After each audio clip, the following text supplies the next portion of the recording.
So do you remember though, was there somebody that influenced you? Like I could say for my own life, I was very, very fortunate, went into business at 21.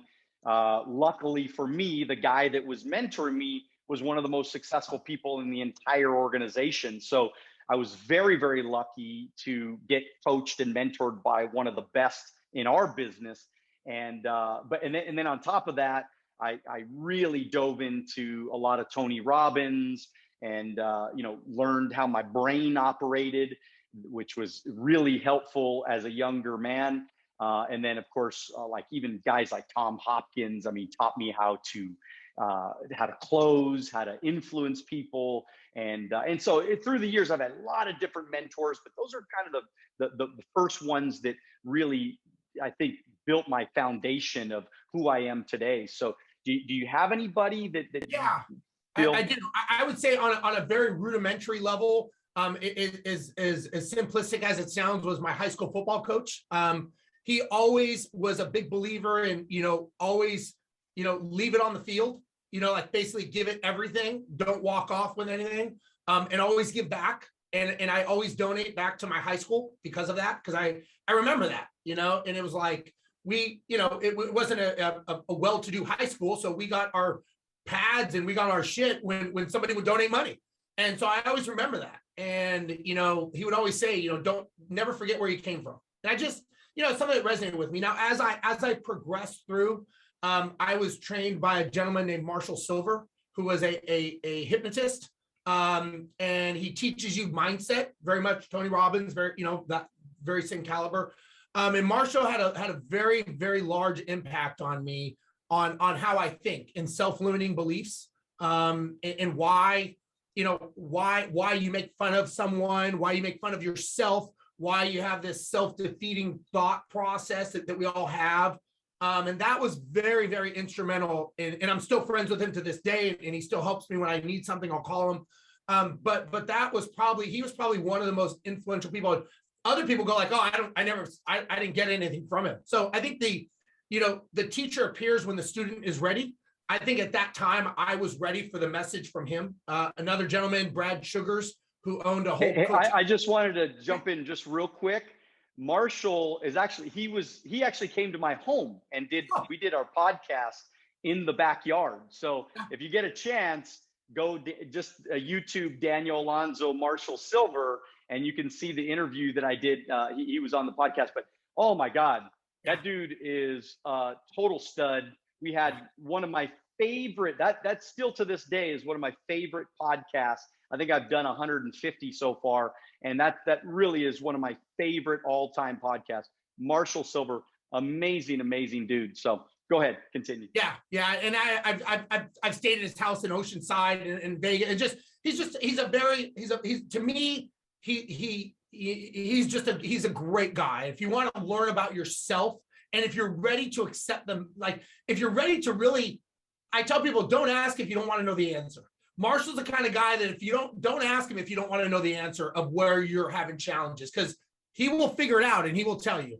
But yeah, another person, a gentleman named Brad Sugars, he owns Action Coach International. He was a mentor to me. He ended up becoming a business partner of mine in my last business that we ended up building and selling to a venture capital. So yeah, I learned a lot about business from Brad and leverage and scalability and thinking much, much bigger. I mean, I was having conversations with, we had a property management company, and through conversations with Brad, when I was doing some coaching and mentoring in Australia, next thing I know, I'm having conversations with the Malaysian government about our management company. And I'm like thinking to myself, how does this even happen? Like I'm having conversations about a property management company in Houston, Texas, and how we can help the Malaysian government set up the infrastructure.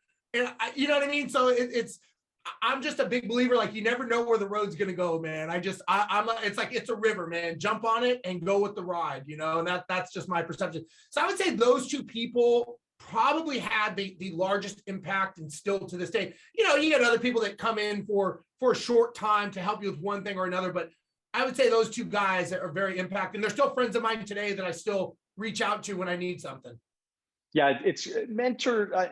I tell a lot of my team that I called my coach every single day for 5 years. I mean, I was super, super accountable. I was super, super coachable. And I, I was a punk 21-year-old kid when I got into business. And 7 years later, I mean, I was completely financially independent. And so that, I am a huge believer of mentorship, accountability, coachability, following instruction. Obviously you're an airline pilot, so you have a lot of instructions that you have to go through every time you take that bad boy off the ground. And so there's no question you have been coachable, and you've followed systems, and you have followed mentors, you've followed followed coaches.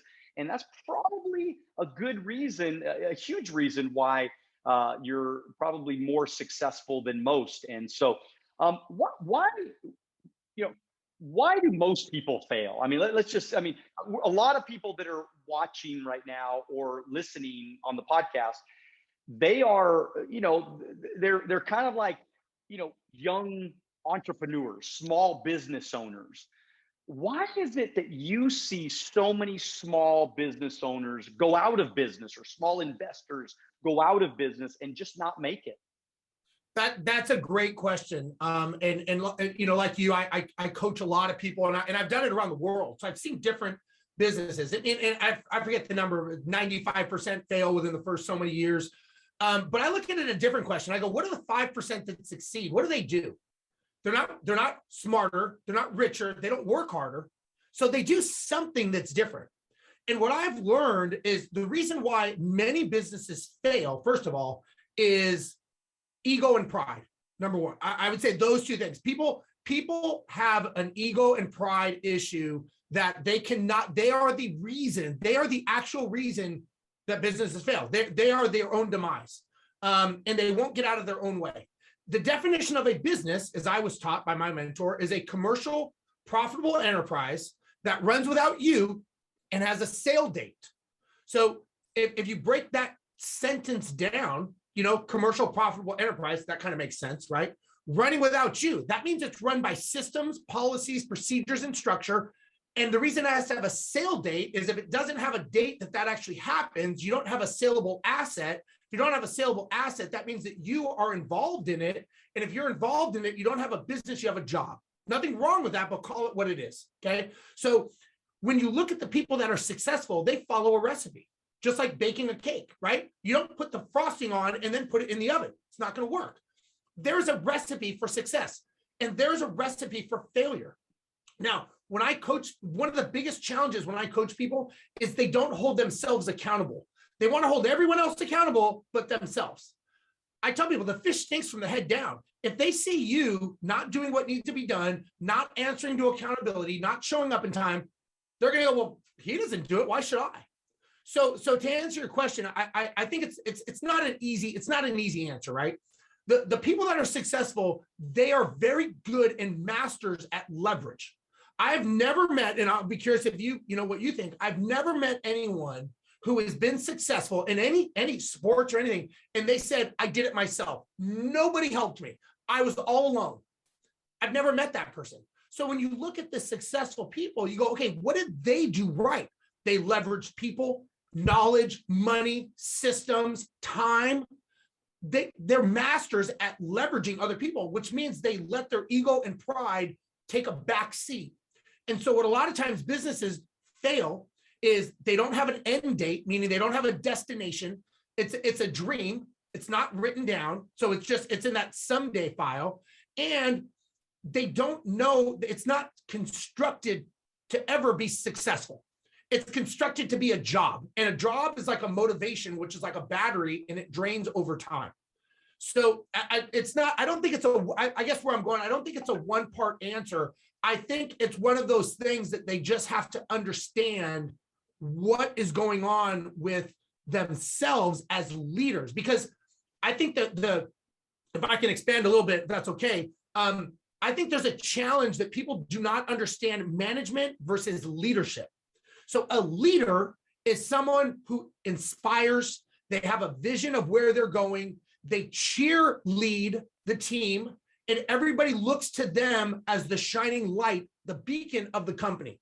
And when they say, I am going up this hill, everybody's inspired to run after behind them and help them. The manager stands behind them and says, if you don't get up that hill, you're fired. I think a company needs both, but people think that leadership is management. They're managing, they're not leading. And you can't lead from behind. And so the reason they don't take the time, and this was one of my mentors taught me this, he's like, learn the difference between, you have to have both. But he said, you've got to learn the difference between the two, or you will never grow a business beyond you having a job. Thank you for watching our short clips on Alonzo Academy. If you'd like to watch the next short clip, click here. If you'd like to watch the entire podcast, click here.